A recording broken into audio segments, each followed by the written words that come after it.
Mga kababayan, ma'am sir, this is Jam the Filipino channel. Or good afternoon. Yes, good morning pa rin. This is Jam the Filipino channel ng inyong pong lingkod. So today is June 25, 2026. At andito tayo ngayon sa may Santa Lucia East Grand Mall. Dito yan sa may Imelda Avenue, San Isidro, Cainta, Rizal. At dadalhin po natin sa may RCBC Savings Bank sa may Karangalan, sa may corner ng Felix Avenue, Pasig, San Isidro, Cainta, Rizal. Okay, so magbabalik po tayo mamayang unti. Pag nakakuha na po natin sila, disclaimer lamang po, ang content po natin ay kalsada at hindi ang passenger. Kaya naman sa sakali man po na may marinig kayo mga pangalan ng lugar, pangalan ng tao, pangalan ng organizations, government o private man yan, ay wala pong kinalaman ng channel na ito. At wala pong pinapatungkulan. Lahat po ng pinag-uusapan dito ay pawang dito lamang po yan sa loob. At wala pong pinapatungkulan sa labas. Magbabalik po tayo mamayang onte pag nakuha na po natin sila. Samantala, makinig tayo ng mga nagbabagang balita at talakayan habang tayo ay papunta. Actually, dito na tayo. Doon yan sa ating pick-up area. Andito na tayo mismo sa mall. Kaso nga lang, siyempre, may kanya-kanyang wing or gate ito.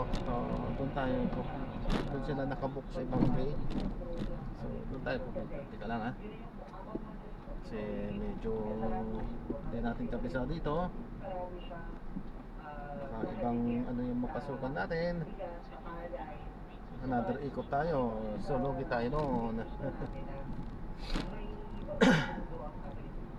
Starbucks. Bago pa man magsimula itong inyong pag-usap sa pelikula, ano ba ang inyong personal na pananaw sa DAR? Ito po yung ating departamento at sa tinatawag na split project. At ano rin naman ang naging pananaw ninyo pagkatapos ng inyong proyekto? Ito po na po hindi talaga namin alam kung ano yung split project. And yung full function ng Department of Agrarian Reform. Really has to pagkaka-research kasi again, hindi namin dapat accurate kami. Kasi pumunta kami sa regional office, consult, sino po ba yung mga pwede i-feature, ano po ba yung mga pwede i-feature sa kanila. Kasi po, as tiniwala kami nila, ang dapat i-consulta regarding sa staff ay yung agency mismo. Hindi pwede kasi na hindi pwede na para lang yung pag-research namin. So, dapat manatili siyang accurate. After finding out those things, pagkulan na tayo sa parang yung programa ng DAR, doon kami parang na-realize namin na ang dami palang programa na para sa mga magsasaka. Nag-provide pala ang gobyerno sa itong mga programa. And mas kala yung power yung mga magsasaka. Ang gawa nila. Siya nga pala naman, ano ang pakiramdam na maging bahagi kayo ng pelikulang ito? Lalo sa inyo, Joey at JP. Sa tunayan po, nalaman po namin at yung maging parang ng pelikulang napakasaya po sa pakiramdam kasi bihira po pag bibigyan ko pagkakataon na pagkwento. Bilang manggagawa ng pelikula, alam po po yung pakiramdam na gustuhin man natin na makwento yung kwento na ibang tao, yung kwento natin. Eh, yung talaga buhay, minsan pabibigyan mo ng pagkakataon, minsan hindi. Thankful po ako sa pelikula rin kasi nakili nila kami nagustuhan nila yung pelikulang ginawa namin. So, alam ko po sa part na yun, grateful na po ako. At nagpapasalamat po. Hindi lang po ako po dyan sa production. So, accurately represent your story on screen. So, ayun po, ang ginawa namin in proper research, pumunta po kami dito sa DAR, and we had to ask around, and of course, we had to immerse ourselves dun sa community na dun po sa ating sarili kung ano nga ba yung play on living nila, and kung ano ba yung words ikwento. And then, so the production is, marami din po kami challenges, like yung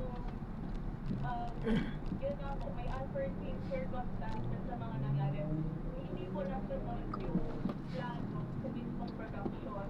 So, kailangan namin mag-isip on the spot kung ano ba ang dapat gawin. Yun nga po, from changing schedule,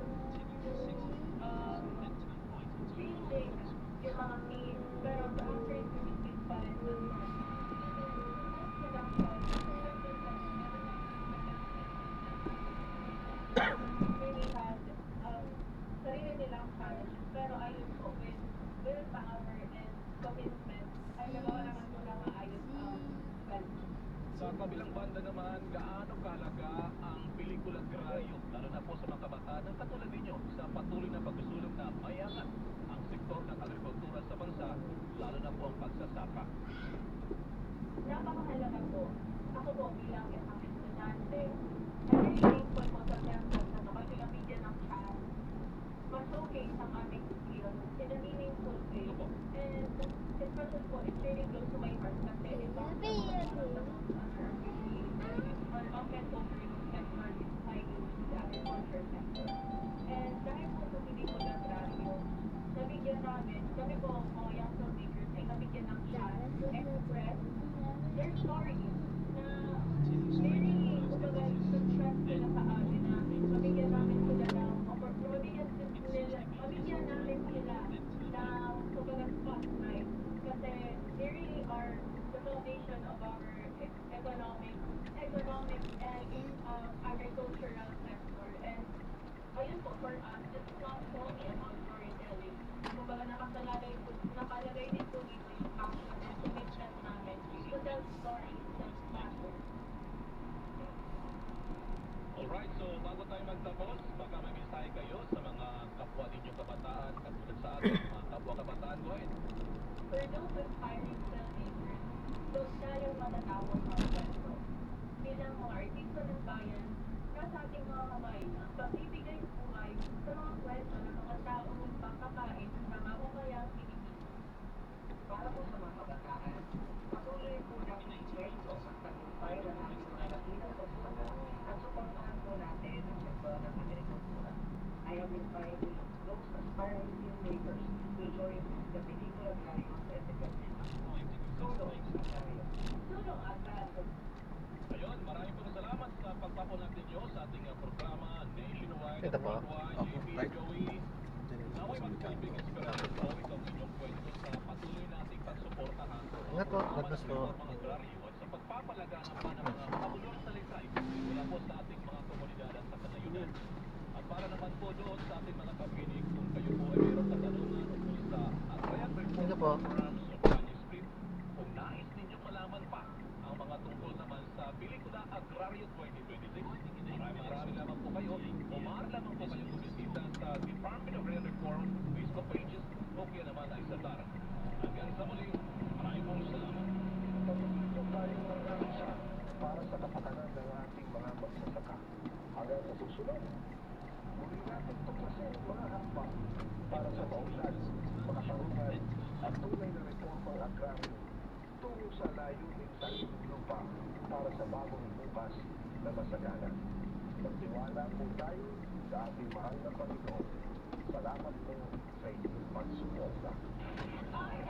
Ayan, paalam po ha. Maraming salamat po sa panonood. Hanggang sa muli po, ingat. God bless. Paalam po.